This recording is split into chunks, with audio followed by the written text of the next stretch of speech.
Welcome to the Mac Power Users. I'm David Sparks and joined by everyone's favorite co-host, Mr. Stephen Hackett. How you doing, Stephen?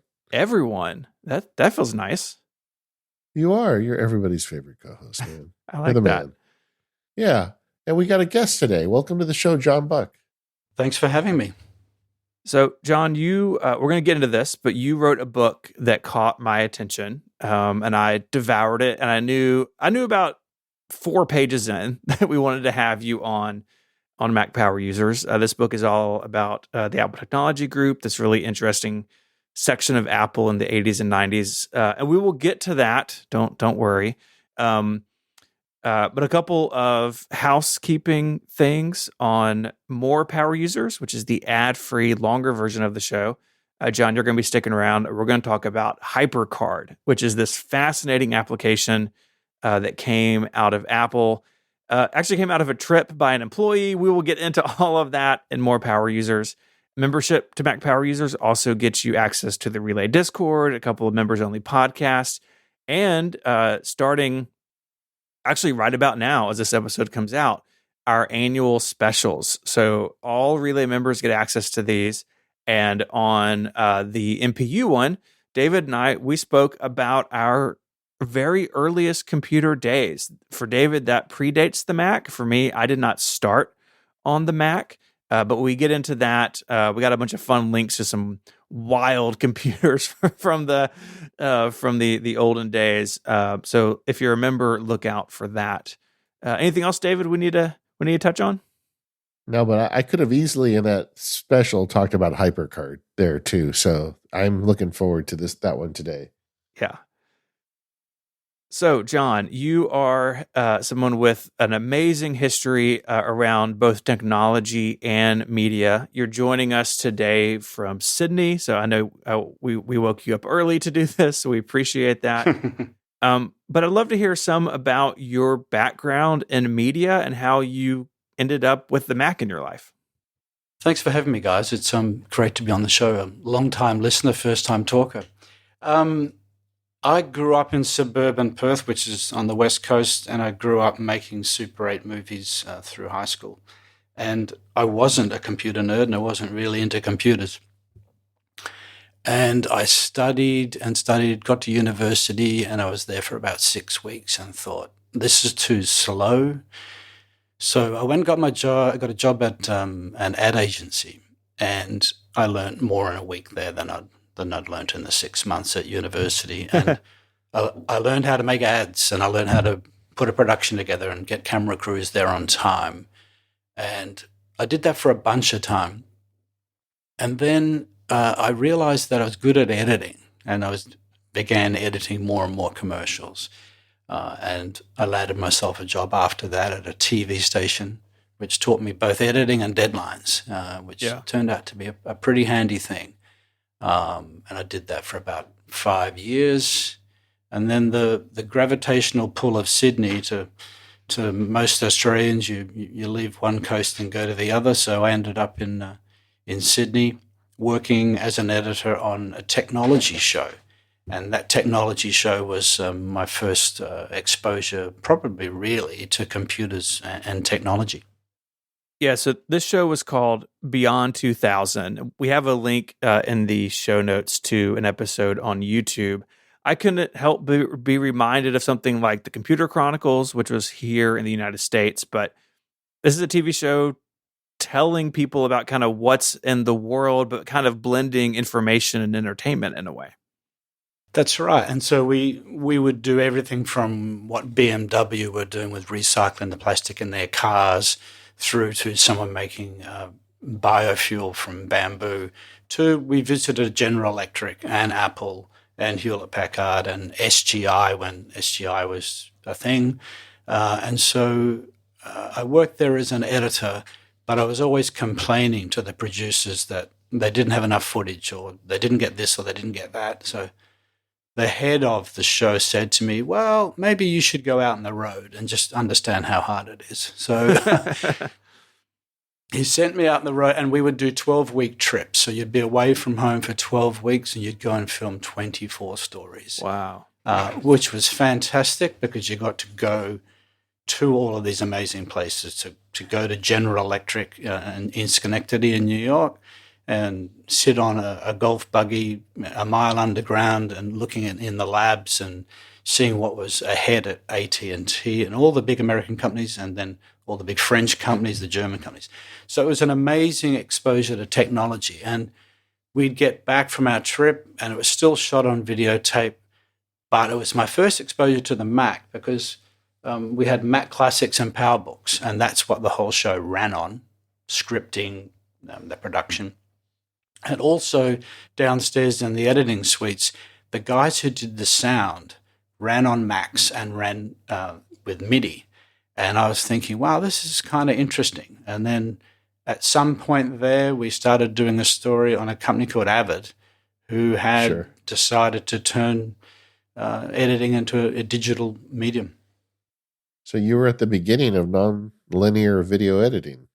I was lucky, but at that age and at that time, I couldn't afford it. And so then my boss then gave me some good advice that I didn't like changing my stories that I'd worked on. And he said, well, if you go and start your own business, you get paid to change stuff. That's how you make money. So I thought, well, that's probably pretty good advice. And I could see that nonlinear let people change their stories much more easily than the old videotape days of start again from where you needed to. So I put together a proposal to my parents and borrowed some money off them, and I went and bought a Media 100, which was the competitor to Avid at the time. So I set up a Media 100 suite and ran my business for best on 25 years. So it was a great segue from working and looking at other people's technology to using it for my own purposes and for my own craft. And I guess maybe the point of telling the story about nonlinear editing is that it put me in a good position to be able to take material that seemed disconnected, that seemed to be all over the place and fractured like a jigsaw, and then pulling that all back together to form a storyline and a cohesive narrative. Yeah, I mean, aren't editors always some of the best storytellers, really, when you get down to it? I think you're right. I mean, I think if you were to look at the crafts in filmmaking, the director and their editor often work together. I mean, all the famous directors have the same editor because I think they are both storytellers at heart. And when it came to the technology side of it, it freed you from videotape and the constraints of analog recording. It lets you go back to how film is cut, which is a nonlinear method. How common was the Mac in those sorts of applications? You're saying this show is basically all the workflows are built around the Mac, but this is a long time ago. Was that something that was unusual, or was that already par for the course in media? Yeah, good question. I think I was surprised when I started there that it was so non-technically based. Or I was surprised when I started there that it wasn't Mac-based as much as you would imagine a company and a production that was making a program about the future and the future of technology. There was still plenty of old-fashioned typewriters and old-fashioned telephones and that, but you began to see computers coming in to do word processing and printing. So this is early 90s, but it did give us the exposure to see what was coming down the line. How did you go from you're working on a TV show, you're traveling, you're getting to see all these amazing places, but I know at some point you made the transition to also becoming a book writer. What was that journey like? That's another journey. My wife and I ended up working in China, and we moved to China for a bunch of years, living in Beijing. And because I didn't have a work permit to edit, I began researching out of interest the story of editing and the history of editing from the very first days when some German ski filmmakers needed some way to edit, right through to Avid. So I sat and researched that, and I released 6 books called Timeline. And that put me on the path of finding people, talking to people, and putting together stories that had a cohesive narrative, but also stories that had people's lives in them, and none more so than Bill Warner, who started Avid. And Bill had his spine broken in a car accident when he was a freshman, but he was and still is the most dogmatic and persistent and fabulous person.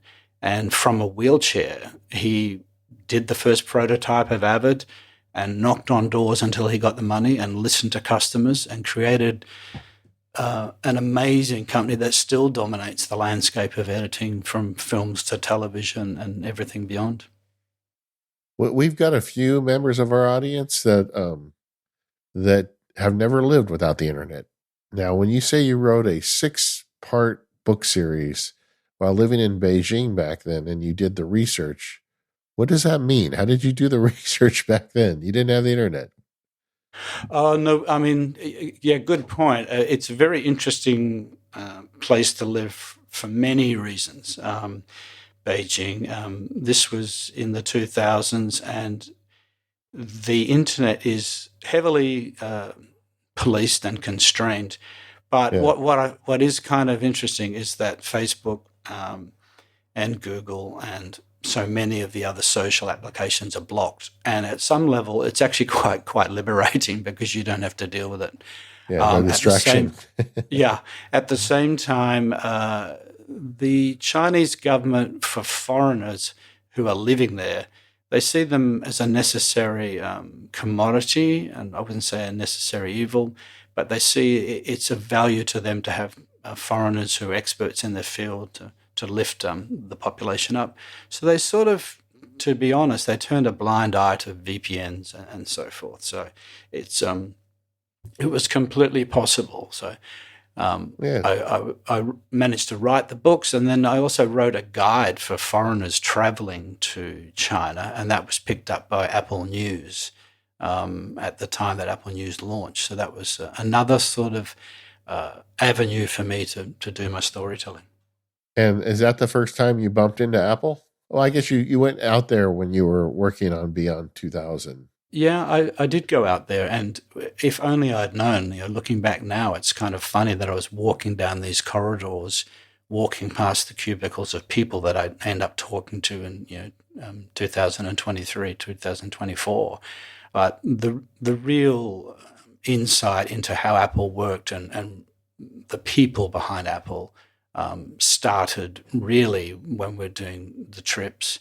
And then later, the exposure to Apple was more on what they needed for the market. It was a very different exposure for me, because I was dealing with the head of the Apple News Group, and they were more concerned about, like you say, about the constraints and censorship of internet and what they could or couldn't publish about China.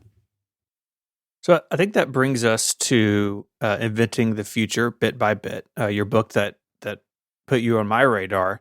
This book follows the work of ATG, which was this division within Apple in the 80s and 90s. And we're going to get into kind of how the book works in a later chapter. But you really focus on this 10-year period in the book from right before the Mac, basically through the release of QuickTime, which, I'm as steeped in Apple history as anybody. That's a very interesting way to divide up Apple history. A lot of people would go like pre-Mac and then maybe PowerPC and then Steve Jobs come back. But you picked this decade. Why these 10 years, and why is QuickTime sort of the ending point for what you were looking at? It's a good question, and part of it is just because I'm a storyteller and editor, I knew it just couldn't go on and on and on. So I knew that I needed bookends to the story. And the first people that I spoke to were the QuickTime team, because they had impacted my life as an editor, and it was a seminal invention for nonlinear video editing. But I also realized that with QuickTime, when Steve Jobs came back to Apple, it was the only technology that he kept, and he shut ATG down. So I thought, okay, well, if we made the accomplishment of QuickTime the end of the story, and the fact that Steve Jobs on his return acknowledges it as a great invention, well, then let's go back and find where all those people came from and why they built QuickTime, what it was a reaction to. And that, in some sense, naturally took me back about a decade to when Apple first went public. And that coincides, give or take, with the visit to Xerox. So I thought that's a pretty natural 10 years. It obviously, as you say, Stephen, won't appeal to everyone. But in the end, I figured it was a good set of parameters. And that's also an underreported era. I mean, there were so many really brilliant people at Apple during those years, but it was also just a rough time for the company. And it was no discredit to them. They had good ideas, but for various business reasons, Apple wasn't flourishing. And I feel like those stories probably would have got lost if somebody didn't go research them. Yeah, thank you. I think a lot of the feedback I got once I started talking to people was nobody knows this story. And because in part it is the history of invention when Steve Jobs leaves, so much so that before he left, they were starting divisions that were hiding products from him because they were concerned about the way he managed. Whether you agree with that or don't agree with his work, whether you do or don't agree with the way he managed the company, there were people in there who just wanted to invent and trial and create prototypes and all of that, and he would stop that. And so it is a really interesting period, and it also is a period where Apple is in complete disarray, and they're trying to work out whether they should go to RISC chips, whether they should go to Unix, and all of that. So it is a very interesting period, and I guess having written the books about editing and nobody knew where editing came from, it was sort of an itch that I had to scratch of like, well, what was going on when Steve Jobs wasn't there? And that's probably what gave you the credibility for people to start talking to you as well. Yeah, I think you're right. And the people that I spoke to by luck, the first 2 or 3 people that I spoke to were 2 of the most senior people at ATG at the time. And they said they welcomed it. They welcomed the idea that the stories could come out. And, you know, to be honest, they're much more free to talk now that Steve Jobs isn't with us any longer. They felt less constrained.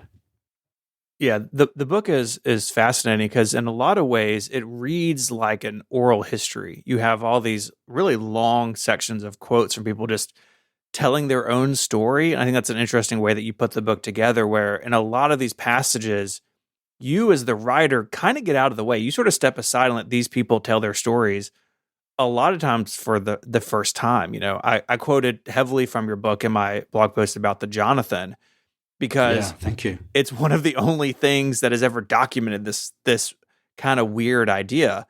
And, you know, you said it perfectly. The company's in disarray in this decade in a lot of ways. And you see that throughout the book. Yes, QuickTime is their like crowning achievement of the Advanced Technology Group. But there's all these other things that could have been. And we're going to get to some of those in a little bit later. But it is a fascinating read. You do not have to be technical or like a programmer to enjoy this book. I really think it is. It's just a great read. I think to a large degree because you let those folks who were there simply tell their story. And, you know, now knowing more about your background, like, oh, I see that's why you approached it this way, because you were used to telling stories and having people share what they were doing. Thank you. And I think they appreciate it because so often, and I've worked with journalists my whole life, journalists will have the story in their mind before they interview and before they do the research. And they tend to massage the material that they get into the storyline that they've created.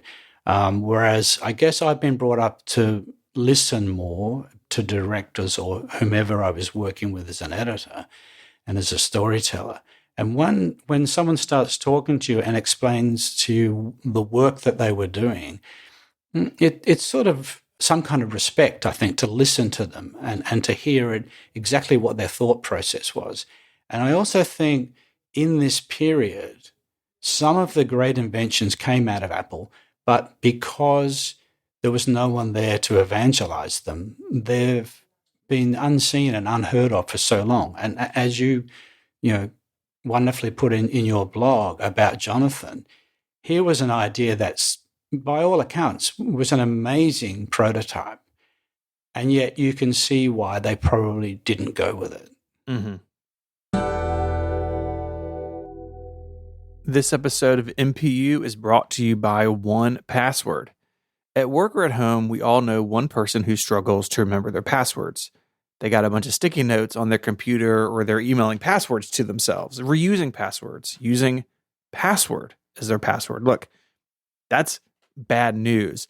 But because data breaches affect everyone, password challenged or not, you need 1Password. It combines industry-leading strength with award-winning design to bring private, secure, and user-friendly password management to everyone. 1Password makes strong security easy for your people and gives you the visibility you need to take action when you need to. Companies lose hours a day just from employees forgetting and resetting passwords, and a single data breach can cost millions of dollars. 1Password secures every sign-in to save you both time and money. On any device, anytime, 1Password lets you securely switch between iPhone, Android, Mac, and PC with convenient features like autofill for quick sign-ins. All you have to remember is one strong account password, and that protects everything else: your logins, your credit cards, secure notes, or the office Wi-Fi password. And you can protect your global workforce with simple security, easy secret sharing, and actionable insight reports. I've been using 1Password forever. It's one of the oldest apps on my system because I rely on it day in and day out for passwords, secure notes, bank routing information. It goes on. And using it is really easy because it integrates with all the great technology at my fingertips. So if I'm on my MacBook Pro, I can use Touch ID, and it works with Safari and all my other browsers. And on my phone, it works with Face ID and is integrated into the system. 1Password's award-winning password manager is trusted by millions of users and over 100,000 businesses, from IBM to Slack to us right here at Relay FM. It beat 40 other options to become Wirecutter's top pick for password managers. Plus, regular third-party audits and the industry's largest bug bounty keep 1Password at the forefront of security. So, you, dear MPU listener, should go check it out. You want to go to 1password.com/MPU to learn more and sign up for a free 30-day trial.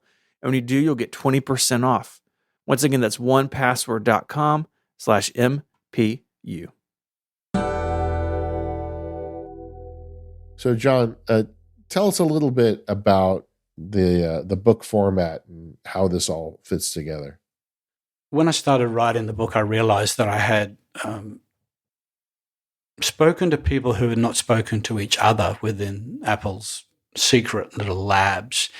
And then I realized that they really often only connected towards the end of projects, or they were so separated in separate buildings and what have you. So it became obvious that you couldn't just have a chapter about QuickTime, or you couldn't just have a chapter about Aquarius or Time Lords or Mobius, because Tom Pittard, who is working on Mobius, may wander over to another cubicle and talk to the guys who are working on Aquarius or Time Lords.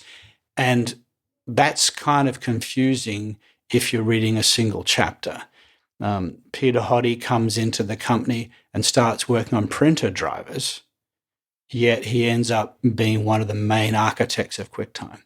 So I thought, how do I pursue this story and keep people interested in it without sectioning it off into chapters, which is what many people expect, and a few even of the people who I've interviewed were surprised that there wasn't a single chapter approach. Yeah. And then the more I spoke to people, I realized that, for example, Toby Farrand, who wrote some of the great frame buffer technology in the early Macs, had been into computers from when he was like 7 years old.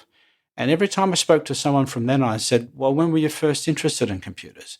And they would say, I was 8, I was 9, I was 10. And I thought, okay, this is how we do it. We introduce the stories in a timeline as it's happening, whether it's 1968 or 1978.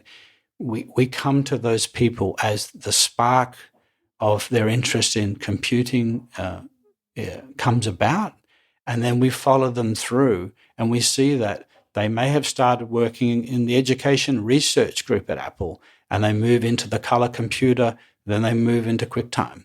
So it's more of a zigzag storyline, but in many ways it's, I think, more fluid because you can follow the characters rather than the technology. And that's, as I've always heard, that's what happens at Apple. A lot of times people get moved around and you'll hear names, familiar names on multiple projects. So it kind of is consistent with the source as well. I think too, when many of these people are working on their new projects, they're working on, for example, new check technology. And as they're waiting for that to happen, they start another project that's about new screen technology. Then they may be working with another group on software. And I guess for many of us non-inventors, you imagine that someone starts a project and just doggedly follows it through to the end and then goes on to the next one. Or even that someone in product development or marketing says, we need this kind of product and this is what we need in it. Can you go and make these 5 elements? And it turns out that's the furthest from the truth. There's 60, 70, 80, 100 people within these groups, in many cases just doing what they want to do. In fact, Larry Tesler, who was the second head of ATG, said, let's just hire people, pay them what they want to be paid, and leave them alone, which is, to most people, an amazing concept. But that's where all these great inventions came from, because people were left to prototype and fail, and then eventually work with others to create an end product, whether that was software or hardware or a combination of both. One of the things that's so fascinating about your approach and the timeline is you realize very quickly that there's this real struggle within Apple and really I think the broader computer industry where these companies were jumping from product to product, right? You had say the Commodore PET, and then you had the VIC-20 and the 64. Yeah. Like there was some lineage, but not a ton of lineage between them. And at Apple, you'd had the Apple I, then the Apple II was totally different, and then the II had a series, but then they were like, well, we're going to do the Lisa and the Apple III and the Mac. And so there's this tension almost like, is the Mac the thing we're going to stay on? Or we're going to keep this platform moving forward? Or are we going to build something totally different?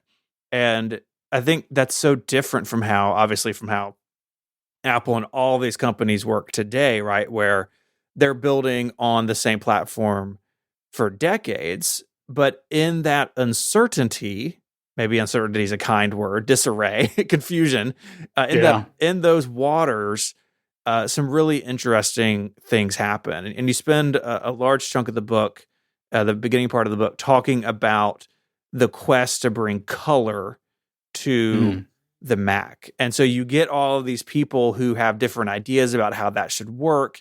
And again, it's hardware, it's software, all these things have to work together. And they eventually get there, of course, but along the way, a bunch of other things happen too. Yeah, that's a great observation. I think it is a decade of complete disarray.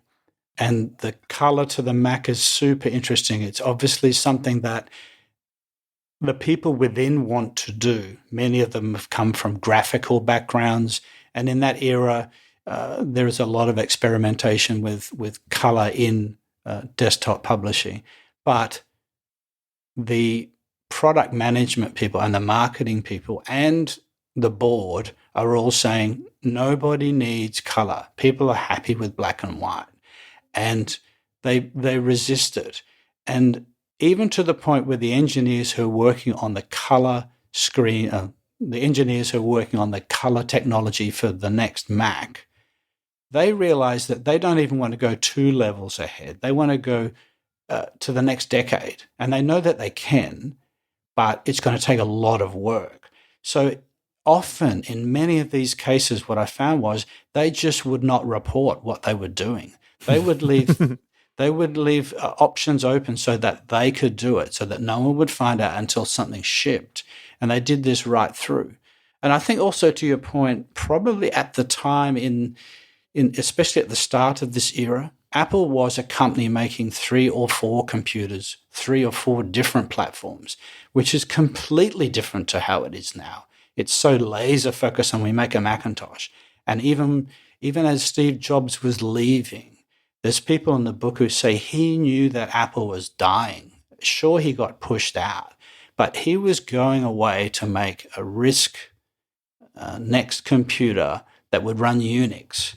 And he knew that what he'd built could not be stretched much further. And that's why they had, as you say, they had the 2, then they brought out the 3. At the moment, I'm looking at the research into how far they got with the 4, because the 4 was actually a pizza box shaped computer running Unix in 1983, before they even launched the Mac. So you'd think, here's a company making a bunch of different computers in competition with companies that are making one computer and failing. So it really was a mess. And the shakedown does happen eventually, of course, but not before some really smart people get together and say, we're going to drag the company out of this. It's not going to happen from management or the board, or it's going to happen from engineers and designers and scientists who are just making their own projects to make it the best they can.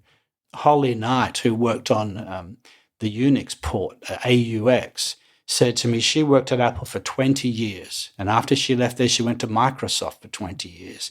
And she said to me, there was only one question at Apple when they were building something was, is it good enough for me? Is it what I want? Will people like it? Whereas at Microsoft, the only question was, will it make money? Wow. And that's really interesting. And it let these really brilliant people, really creative people, kind of go off and pursue what they were interested in. And some of it led to things like a Color Mac, some of it didn't. But some of it also was really forward looking. You also talk in the book about in the precursor to QuickTime, technology that was bringing video onto the Mac, bringing video into documents on the Mac. And this was not something that people were familiar with, right? People, you talk about the demos of these things and people just losing their minds that a Mac could play video. Yeah, so one guy, Steve Perlman, who I spent 7 years getting him to talk, he said, give me a month, and I'd email him once a month, and then I'd email him once a year. And then eventually, after 7 years, he either gave up and thought this guy's not going to go away, or I think he realized after he'd heard on the grapevine who else I'd spoken to, he thought, oh, okay, this guy's going to be interested in the detail. But he had written all kinds of amazing technology as a student, and then hassled Larry Tesler to get a job at Apple. And then he went off and realized there was a way to bring video into the Mac and to show it on a color screen in NTSC or in PAL in real time within documents and scrolling and moving on a screen. And he did all of this in 1987. Now, that doesn't actually come to the Mac until late in the 90s, but he couldn't convince anyone to productize it. So he just kept going. He slept under his desk. He got scavenged parts from down in the labs to build this. And then he went to his boss and said, we need to build a custom chip for this. And his boss, Mike Patel, said, well, I don't think this is going to work. So you're going to have to prove that it will work before we agree to run some custom chip manufacturing. So he did all that, and then they approved a $400,000 spend on making 12 chips. And he got the chips back, and it worked. So you wonder how someone with that persistence and with such a great invention, how it doesn't fit into the next product line. But it didn't. They didn't want it. They couldn't see a position for it. And I found it super frustrating as a video editor, because that would have given people like me and people like Avid a high definition 1080 video card 15 years before it was actually released. which gives you an idea at some level of where ATG and the other groups around them were at in this time frame. It's also, important to point out that this time, the computer industry really was at an infancy, especially with respect to consumer-based computers or small business-based computers.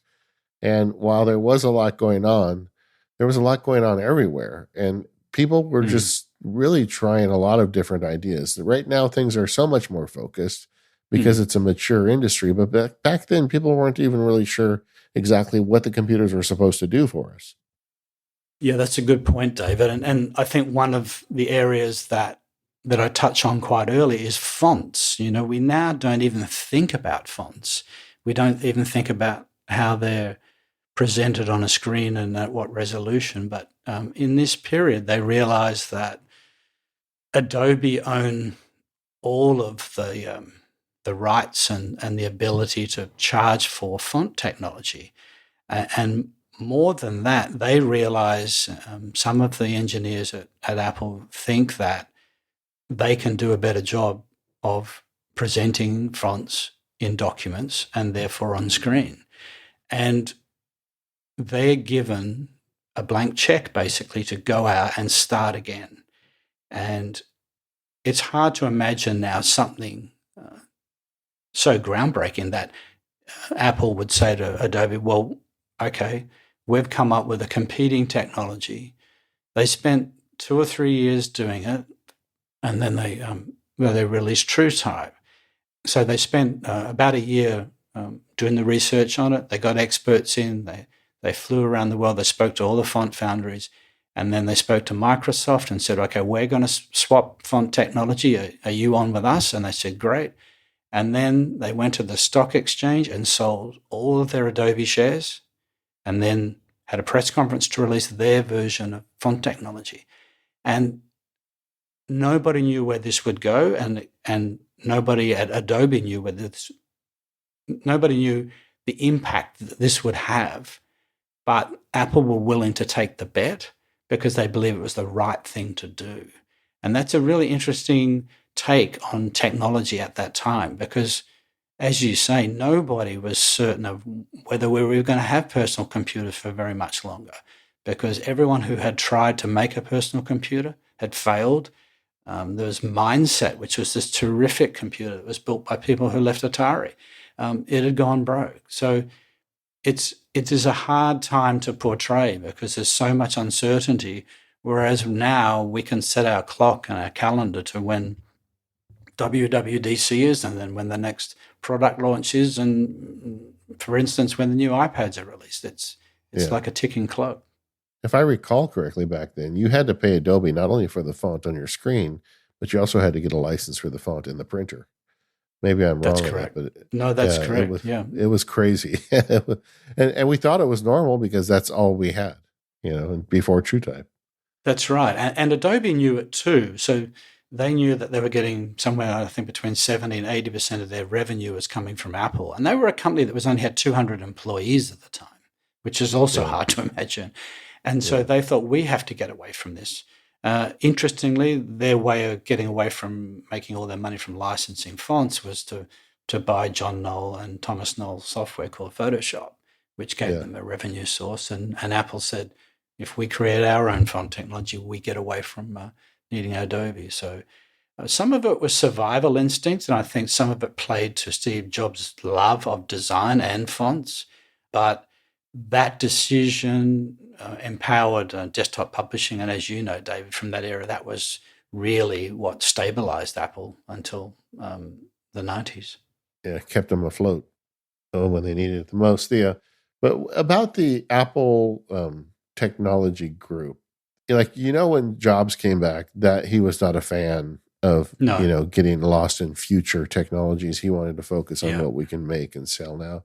But what was the general culture towards this team when it first formed, back in the 80s? So the general feeling with ATG, which was called the Advanced Development Group. I'm sorry. Back then. Sorry. No, you're right. Yeah. They changed it. They changed it. They kept changing the name of it. I think to be honest, it was a magnet. It enabled Apple to say, come and work within this group because it's not product driven. But that also created quite a barrier between the product development group and marketing and the research people for the reason that they had Apple was making high margins on their products, which was giving them a lot of money, and they were spending enormous sums of money on research and development. They were not creating products. And I think if we think of the Knowledge Navigator, which John Scully presented in late 1987, which was for many people just a pie-in-the-sky video of, oh, you can talk to your computer and it'll be as thin as a book, and you'll be able to carry it around and remind you of events on your calendar and bring up video and encyclopedia material. And so there was a lot of tension in there. But what I've found from talking to all the people in ATG is that they really didn't care. They were quite isolated. They were allowed to go and buy equipment as they needed. They produced this amazing hand-drawn and then digitized animation called Pencil Test. And they spent months and months and months rendering it. And then they realized, how are we going to get this out so we can play it at a conference? And they wanted it at the highest resolution. And yet all the videotape machines of the era were analog and low resolution. And so Larry Tesler said, oh, I think Sony have just invented one and released the prototype. Let's ring them and buy one. And eventually the machines cost $50,000, but at the time it was another $500,000. He said, oh, look, I think it's important that we show it at this conference. It needs to be shown at high resolution. It proves to us and within Apple and also to other people in Apple and then the graphics industry that we're serious about this. So he just wrote the check and they went and bought one and digitized it all to this hard disk recorder. And the rest is history because the team that created that project then went on to run Pixar and went off and did some of the amazing Toy Story films. This episode of Mac Power Users is brought to you by Squarespace, the all-in-one website platform for entrepreneurs to stand out and succeed online. Whether you're just starting out or you're managing a growing brand, you can stand out with a beautiful website, engage with your audience, and sell anything, products, services, and even content. Their Blueprint AI and SEO tools make it really easy to get started. You can start with a completely personalized website with their new guided design system, Squarespace Blueprint. Choose from a professionally curated layout and styling options to build unique online presences from the ground up, tailored to your brand or business and optimized for every device. And then easily launch your website and get discovered quickly with integrated and optimized SEO tools, so you show up more often to more people and grow the way you want. And those SEO tools, they also work with Squarespace email campaigns, so you can make outreach automatic with email marketing tools and engage with your community, drive sales, and simplify audience management. Introduce your brand or business to unlimited new subscribers with flexible email templates, and then create custom segments to send targeted campaigns.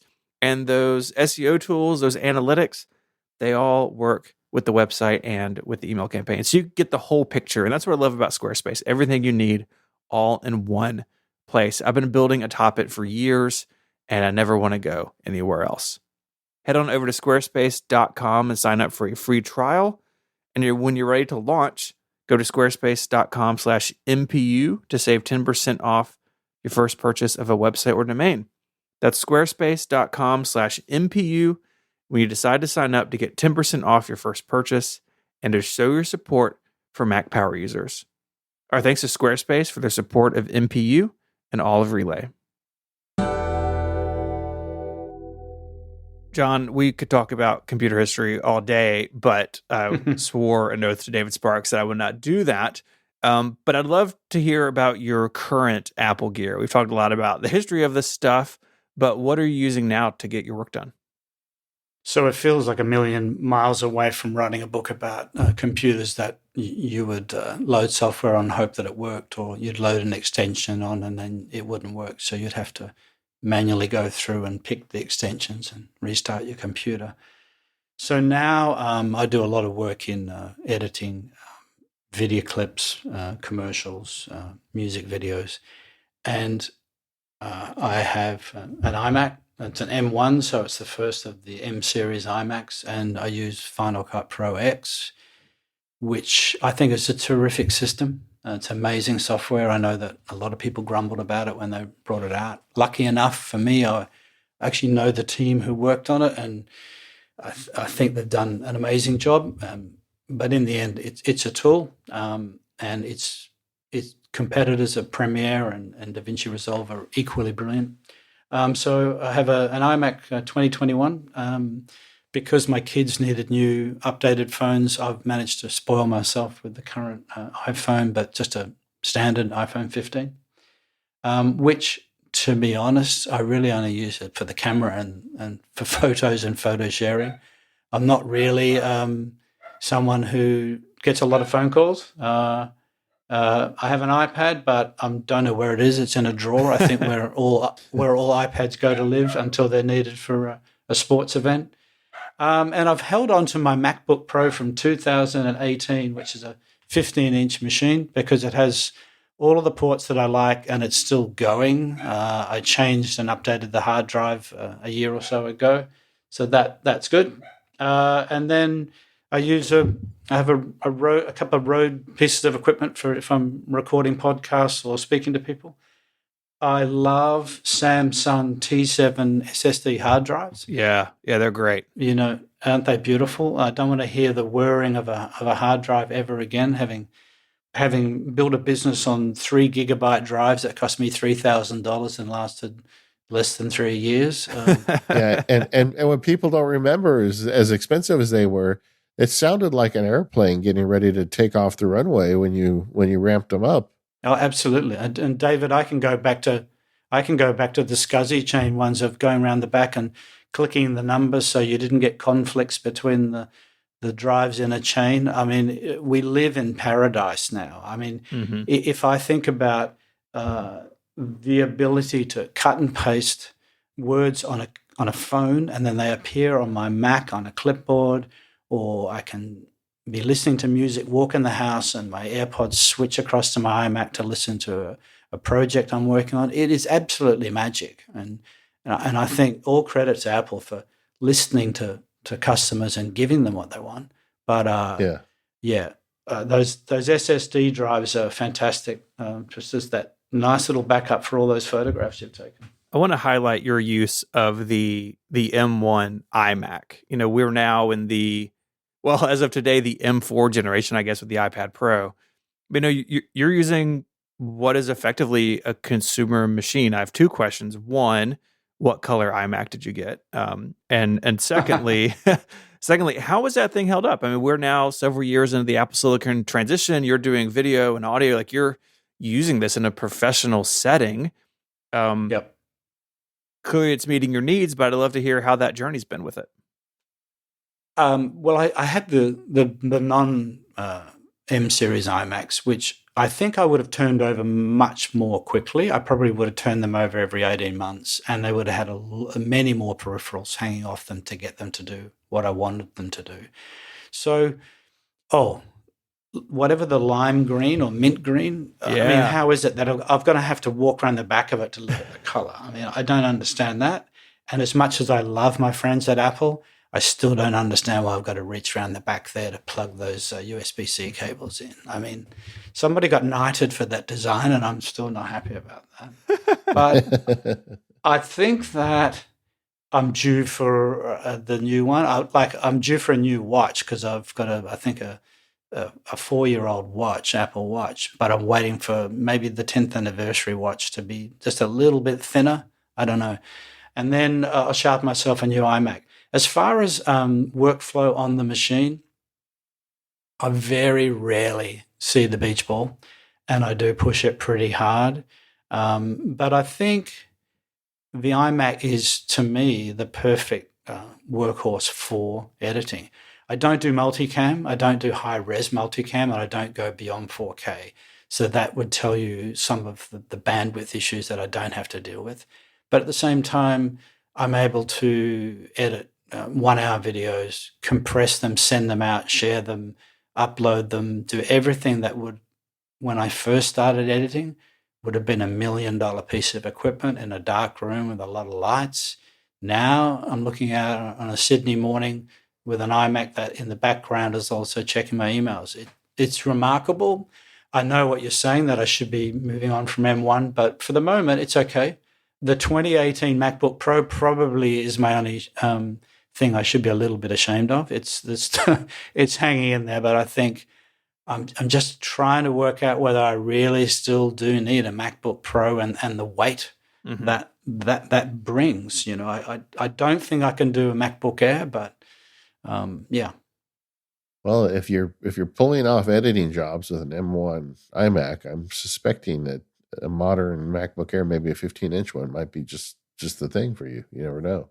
Yeah, I think you're right. And every time I go into the Apple store in the city, I look at it and I think about it. And I'm also amazed, gosh, I don't want to sound like a really old guy, but I'm amazed at the price.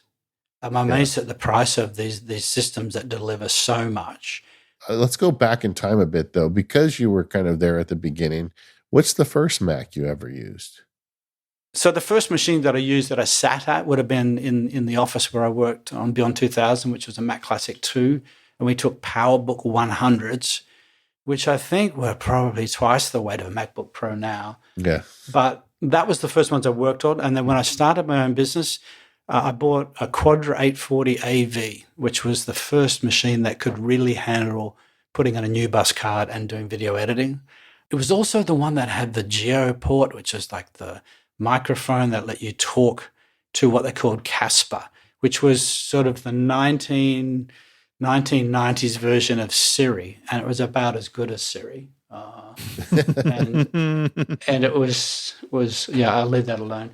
And then I went on to a Power Mac 9600 for the same reason. I could expand it and put new bus cards in. And of course, because I'm from Sydney, I had a Bondi Blue iMac in my office on reception, and then we just progressively bought the G3, the G4, and then the tower after tower after tower for So yeah, I've been a Mac owner since the Quadra 840, which was an amazing machine, but I think I'm trying to remember, maybe $7,000 when it was sold, which makes me sound very Scroogey about buying an Intel M4. It's amazing, you know, in those days, like really until Apple Silicon, to push your computer as hard as you were. I'm sure, like, you were upgrading every few years, right? Because you were rendering things faster, you were unlocking new capability, and we've reached this point now with Apple Silicon. There are still people who are doing that, right? If you're doing multicam 8K or beyond 8K, like, you probably can still grind your Mac to dust, but 4K editing on an M1 is totally fine. Like, you know, we've been big fans of the Apple Silicon transition, and I think this shows it in a way. It's like, you don't have to always be upgrading your machine if you're in a professional work environment the way that you had to do really not that long ago. No, and I think you're right, which must be an interesting conundrum for them, because clearly they're not bringing out, from what it seems like, the iMac Pro or whatever it was called, that these machines are so capable. They're so amazingly capable, and you can lift them and put them in another room with a coffee in the other hand. Even a few years ago, you needed two hands to lift an iMac. And I'm amazed at the progress and what it gives you, what you can do now. I can produce broadcast television programs for video and audio on a machine that weighs next to nothing and is reasonably pretty. I just think that's amazing in this era. And I really believe that with Apple Silicon, people are going to hold on to those computers a long time. That, you know, the consumer is going to get this great value where, I mean, not everybody's making broadcast TV on their M1. And a lot of those people will get 10 years of service out of that computer. I don't know what's going to break in them because it's just one board. It just, it really, I think the portent here is the iPad. iPads run forever, and these are basically souped up iPads. And I think we're going to see people really get a lot of service. I wonder if there'll be a problem for Apple at some point because people aren't going to buy new hardware. I was wondering that because they were very strict about how they partition ability and capability in these machines to segments of the market. But at some point, people like me are going to be fine with a MacBook Air and an iMac that's 2 or 3 years old. I think that's where subscription and services kicks in, that I'll need to access material. Probably. John, I wanted to ask you a bit about just the evolution. You were telling us earlier you were kind of there at the beginning of nonlinear video editing, and now you're using Final Cut Pro. You've got obviously experience with Avid as well. Where do you see, how has that evolution gone in your mind, and where do you see it going in the future as someone who's kind of been there for the journey? It's a good question, David. I mean, I've been blessed that I've had some really good breaks in working within editing and being around and speaking to people like Bill Warner and Eric Peters at Avid and Randy Uberlos with Final Cut and, of course, Premiere, which gave me an insight into, interestingly, neither of them were editors, and none of the people who have worked on any of the editing equipment over the years have been editors. They look at it as solving a problem and how they do it. I was lucky enough to give a lecture at the Australian Film, Television and Radio School about 3 weeks ago to a year 3 class who were doing editing. And I said to them, if you were to look at some of the classic movies, whether it's Gone with the Wind, Citizen Kane, Jaws, Close Encounters, all of these films that were made that won Academy Awards, there wasn't a computer involved at any stage. And so I was trying to get them to detach the idea that they need to be wedded to a computer for that part of it. Obviously, computer editing is a big part of their life, and I said to them they really should see themselves as not being Avid editors or DaVinci Resolve editors, but as being editors who use Avid or who use DaVinci Resolve, because I think it is a tool. I think people get mildly obsessed about technology, and I know that's what we're talking about. And I know Mac Power users are technology people, but I also think sometimes we lose sight of the fact that it is a tool, and it's a tool to harness your ability. One area, to your point, that I think will be critical with editing is AI, and they were doing a class on editing trailers or movie previews, and I said, look, stop doing this. Every trailer within 5 years will be AI generated. It just doesn't make sense that something that's so formulaic and easy to copy won't be generated by AI bots in a marketing department. And you don't need editors for that. I said to them, the best thing that I think they could do is go back and look at trailers from the 70s and 80s and edit their trailers for their own short films at the film school, so that they stand out, so that they're actually quite jarring. And that way they can create an impact with their story. I don't think they should do the same approach when they're actually doing their short film. I think nonlinear editing allows you to experiment with different storylines and to work through problems and move large blocks of material around.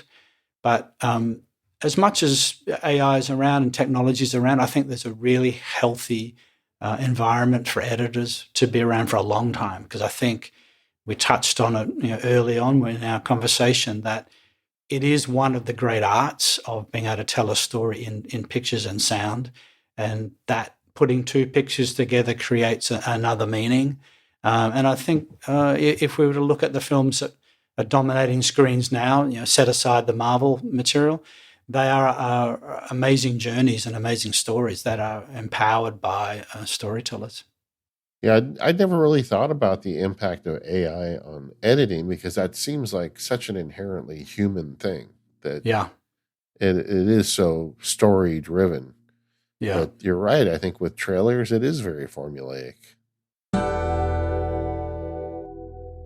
This episode of MPU is brought to you by ZocDoc.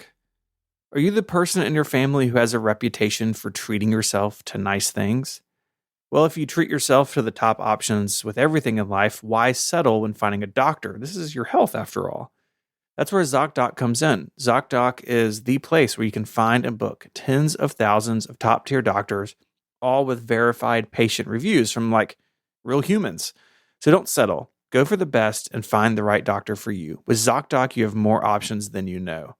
ZocDoc is a free app and website where you can search and compare highly rated in-network doctors near you and instantly book appointments with them online. Once you find the doctor you want, you can book them immediately. No more awkwardly waiting on hold. And all those doctors have verified reviews from actual real patients, like I said. We're talking about booking appointments with tens of thousands of top-rated, patient-reviewed, credible doctors and specialists. You can filter specifically for ones who take your insurance or are located near you and treat basically any condition you're searching for. The typical wait time to see a doctor booked on ZocDoc is between just 24 and 72 hours. You can even score same-day appointments. Finding a new doctor is overwhelming. Maybe you're on your insurance company's website trying to figure out who takes your coverage, or you're just looking around a Maps website trying to figure out who's around you. Stop using those tools. Just use ZocDoc. It makes it really easy to filter down to exactly what you're looking for. So go to ZocDoc.com/MPU to download their app for free, then find and book a top-rated doctor today. That's ZocDoc, ZocDoc.com/MPU.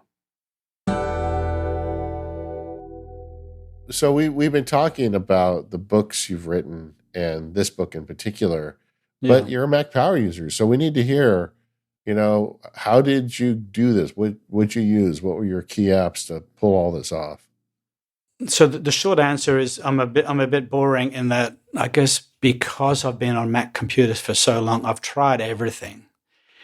And I know people that you've had on the show who are authors and other content makers are all about focus. So I would say that the primary goal for me when I'm writing this material is focus. So I've gone back to Apple Notes because it's so bland and so simple.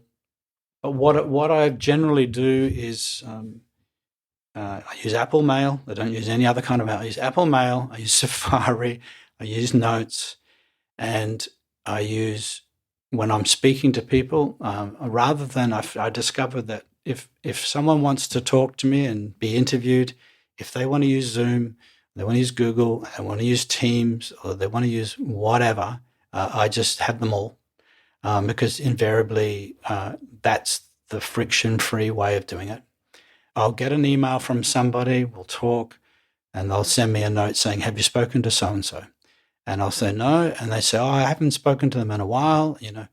I'll look at their name. I'll try and trace them through White Pages or Google Search or archives.org, and I'll make notes about how I can find them and their address.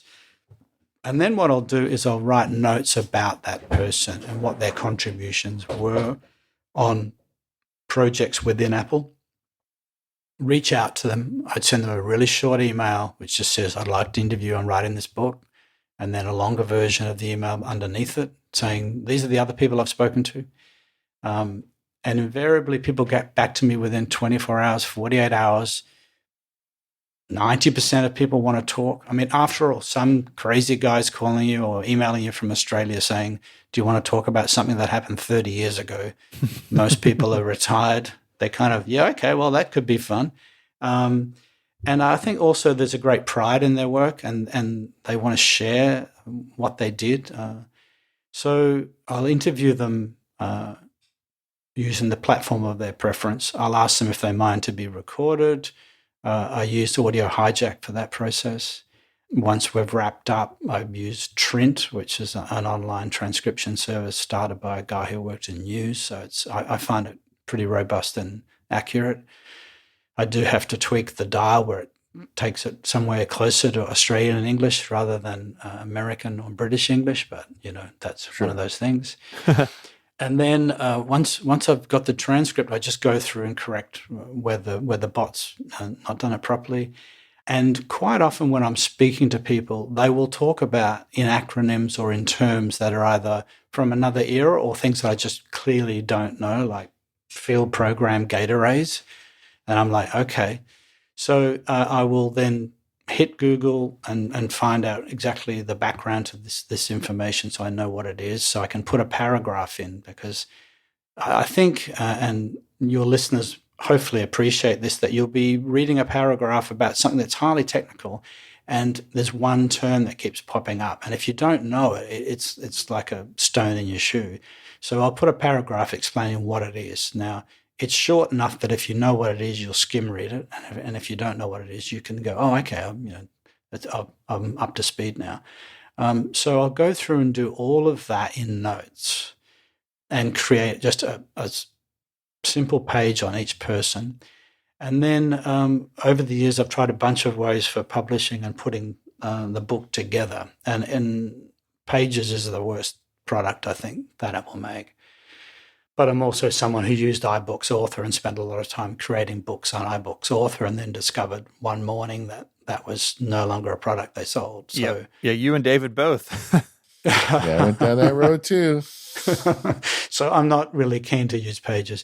And Word and Google Docs and the other live docs all present problems for me with formatting and what have you. So I've got a good working relationship with the company called BooksBuy, who have an online writing tool.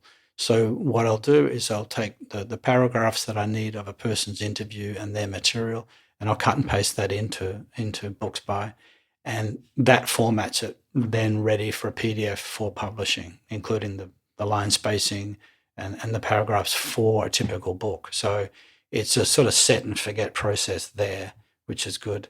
I'm using more and more Grammarly, because I find it's intuitively much better now and better for the target market, which is the US audience, in correcting grammar and what have you. We just covered that a few weeks ago on the show, because we did an AI show, and I feel like Grammarly has really upped its game the last few years. Yeah, no, absolutely. I think you're right. I'm hearing from a lot of people who are using that. And, about using Apple Notes as opposed to some other dedicated app. My friend Chris Bailey is a best-selling author. He writes all of his books in TextEdit. I think that it's really easy to get caught up when you want to write a book saying, well, I can't write the book until I find the perfect book writing app. And that is the wrong way to go about it. The way to write a book is just start writing words, no matter where it is. Mm-hmm. Yes, and even to the point where, some people, as one of your guests has a hardware device for the writing process.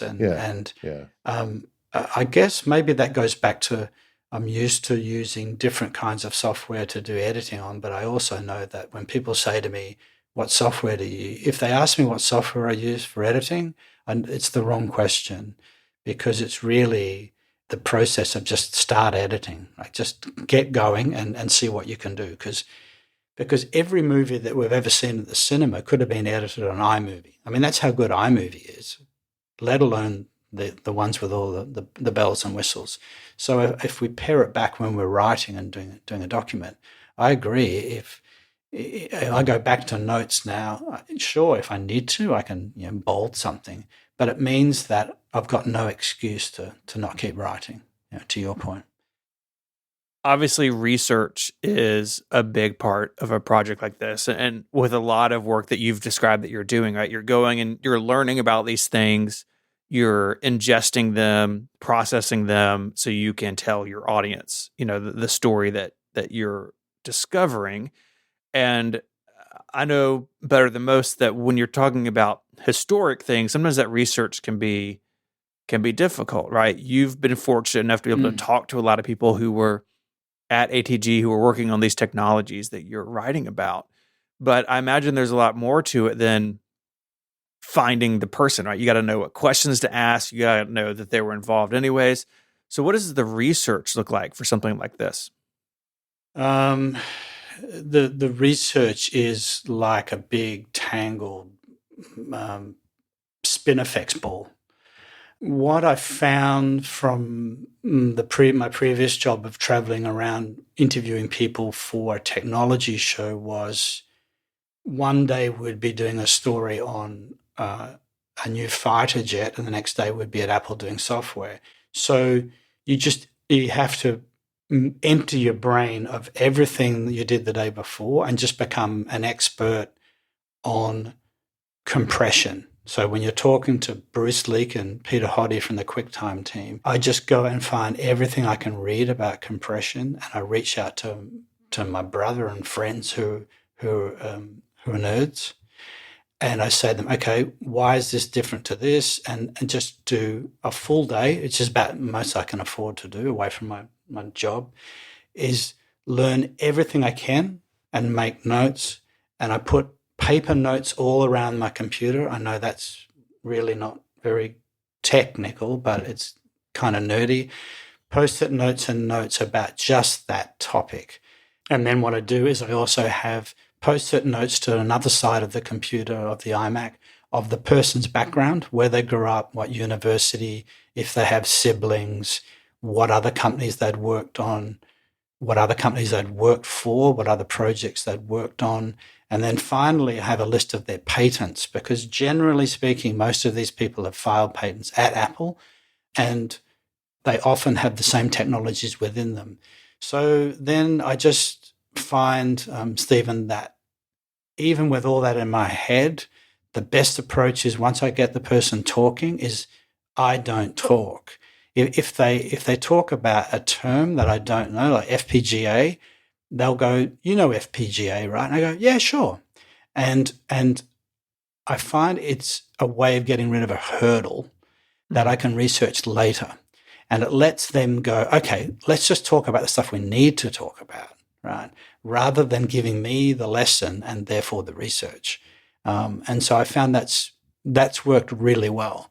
And I can go back to them and say, I can write them an email back later and say, oh, do you mean FPGA 1 or FPGA 2? And they go, oh, yeah, okay. Or they'll mention a coworker that they worked at Bell Labs, for example, and they'll be calling them one name, and the patent will have a different name on it. It's just quite often people would be called Bill in the office, but their formal name might be Eugene or something. And so I go back to them and say, you talked about Bill, but do you mean Eugene? And they go, no, who's Eugene?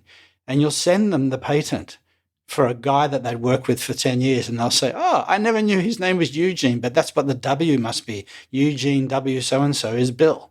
So the research is really varied. Like, it's names, places, people, and all of that personal stuff leads to their invention. And then you need to know about compression and why compression was really important to the QuickTime team and how they managed to get it, say, away from hardware to just being software. And so the way I did that was got as many of the guys involved in the QuickTime compression schemes to talk to each other in the storyline, so that we all get a sense of the research and the understanding of the topic. Did that answer the question? Kind of. No, it's fascinating. I mean, I'm just sitting here thinking that in this book in particular, you're trying to put a puzzle together, but you don't know all the pieces. Not only that, the people he's interviewing don't know all the pieces, because it was Apple, and they're all split to the four winds whenever they started a project. It is a jigsaw, and video editing is a jigsaw. And I think more often than not, well, if you think of a jigsaw, if you think of a jigsaw, there's a photo on the front of the box to tell you what you're making. This is like finding a box of jigsaw pieces at a garage sale, but there's no photo on the top of the box. Yeah. And so you've got to put together the story without anyone else knowing what the story is, to a degree. I mean, some of these people are fascinating, and they tell me, if you speak to so-and-so, he'll explain that. If you speak to this lady, she was the best at coding on the back end of the toolbox, speak to her. She's now running a dog farm in Illinois. I've got a phone number. I'll call her now. it is a bit of detective work. It's a bit of jigsaw making. But I think in the end, once I had created enough content and spoken to enough people, there were enough pieces for the reader to be able to join what's missing, let the reader join the piece that I'd presented, and maybe in their own mind fill in the gaps. And I would think that the people you're interviewing kind of want the stories to come out because they did this important work and nobody else is ever going to hear about it. That's true, David. I remember when I was writing the editing books, one guy had worked out nonlinear editing and filed a patent for CBS in 1969. His name is Adrian Ettlinger. But he knew the technology didn't exist to do random access onto a hard drive. So they filed the patent and they sat on it for 15 years. Now, I met Adrian. I went to New York once and we had lunch, and he was in his 80s. And he said, "Thank you so much for writing this, because no one's ever written this story." And about 5 years later, he passed away. And then a light went off in my head, like, this is historical context. This is of value to people to be able to read it. Now, does everyone care about it? Do non-editors care about who invented nonlinear editing? Probably not. But it really, really dawned on me when I got a phone call from his children when they were going through his estate and they'd found all his working papers. And they said to me, "Would you like to have them? You're the only person who seems to appreciate them and want to share them." Wow. And so it was just, it makes me, the hair go up my arm now, because they sent me all of his work that he'd worked on at CBS. Now, the Apple cohort are not that old, but I do sense that they do want this story told. Steve Pearlman, some of these people, it's almost another book of what they've done since they were at ATG. Steve Pearlman went to General Magic. David, you know that name of Atkinson. He went there. He didn't fit in as much as he wanted. He went and started a company called Web TV, which was effectively a set-top box for the web. Sure. He sold it to Microsoft for $425 million. Jeez. These guys are superstars, and then they go elsewhere. They go to run the video section of Spotify. Ken Turkowski, who worked in the QuickTime group, is now the senior video architect at NVIDIA. These are smart people. And so when I spoke to Steve Pearlman, I said, "Do you want to have an interview? We'll talk about QuickScan and QuickTime." He said, "No, I'll just write it out. I can give you a couple of paragraphs, because I'm busy with a new company that's reinventing cell phone coverage." I'm like, "Okay." And he said, "I've got an hour tonight." And he sent me 14 foolscap pages at 3:00 in the morning. And so that to me says that he wants the story shared, but I also think it's a great story to read and learn from, whether you're a young reader or an older reader. It's a fascinating tale. And then when you read the book, because I haven't finished it yet, but I've been reading it as we led up to today, there's all these what ifs that run through my head. Like, what if Apple had pursued this or that? Yeah. And, where would they be now? But they're so big now, it's hard to argue with what reality bore. But it's also shocking, this brain trust they had and the idea factory they had in their midst that really never was fully capitalized. No, it's interesting, right? You look at it, and they were screaming out to do Unix in 1981, 82, yet it wasn't until they bought Next and rolled all that together that would have been 17 years later that happened. The Spider project, which they worked on for 3 years, had something called Apple TV in it. It had a contact list called Dossier, because they all were fans of Mission Impossible, the TV series, where at the start they'd get a dossier with all the photos of who were going to go on the mission. So they had this idea of a dossier that was on your Mac, where you could contact people by phone, by voicemail, by video call. They had all of this running in 88. They had Apple TV running in 88. They had access to live streaming television in 1988. And you think, did it get stalled or not ship, or does it just percolate there until the opportunity arises? It's almost like the guys in the suits don't always have all the answers. I won't go there. This episode of MPU is brought to you by Tailscale. Tailscale is a programmable networking software that is private and secure by default. It's the easiest way to connect devices and services to each other wherever they are. And it's super secure, giving you remote access to production databases, servers, Kubernetes, and more. And it's fast, like really fast. Plus, it grants privacy for everyone and every organization. It's an intuitive, programmable way to manage your own private network, including a zero-trust network access that every organization can use. With Tailscale, you can build simple networks across complex infrastructure, replace legacy VPN infrastructures in just a few minutes, and securely connect anything to anything, no matter what the OS, hardware type, or configuration is in place, like your GitHub runner to a database on-prem, just super easily. Try a Tailscale app for free for up to 100 devices and 3 users for free at tailscale.com/relayfm. That's Tailscale, Tailscale. Tailscale.com/relayfm. The link is also in the show notes to try Tailscale for free, up to 100 devices and 3 users, no credit card required. Our thanks to Tailscale for their support of the show and Relay FM. All right.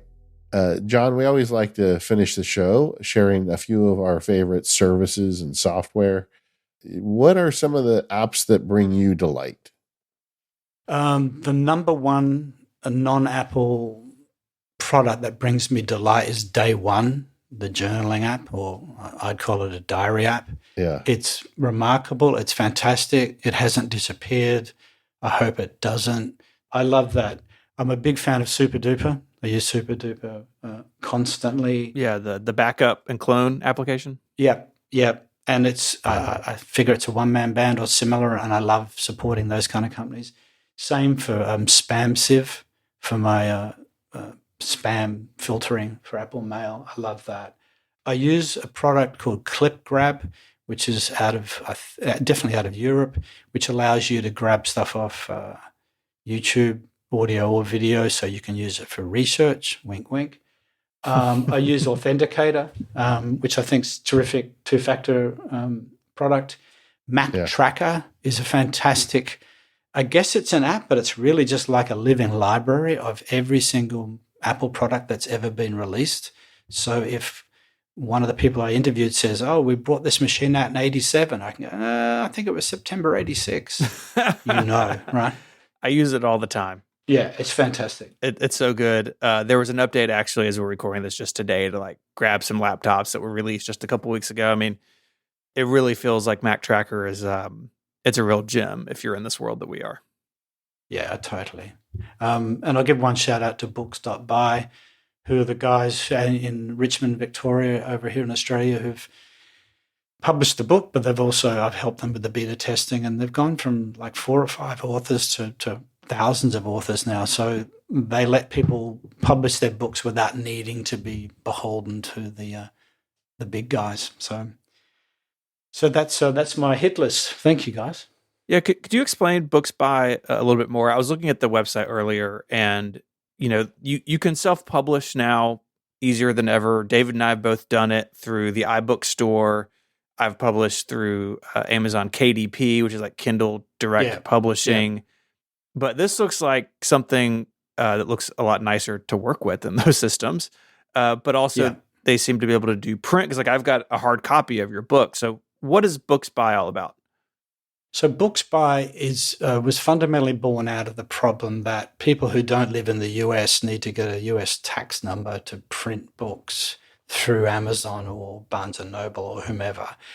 And not only that, but you give up a significant portion of your royalties to them for the joy of being on their site. Now, many people are fine with that. They give it up. So what Books.by does is it gives people who want to create paper books, hardcover books, the option of writing the book, creating a proof, which is a PDF, and then sell it. If someone buys that book, it is printed close to where the buyer lives, which lowers the cost and lowers the impact on the environment. And the other option, which is great, it allows you not to have to use the Amazons and Barnes and Nobles of the world. So you get to keep nearly all your royalties. It's just a subscription service you pay to use BooksBuy, and then you don't give up your commission to them on every sale you make. Yes, and it's nice to see things like this existing when there's so much consolidation going on in the publishing business. Yeah, totally. The other thing that it allows you to do is you can update the book.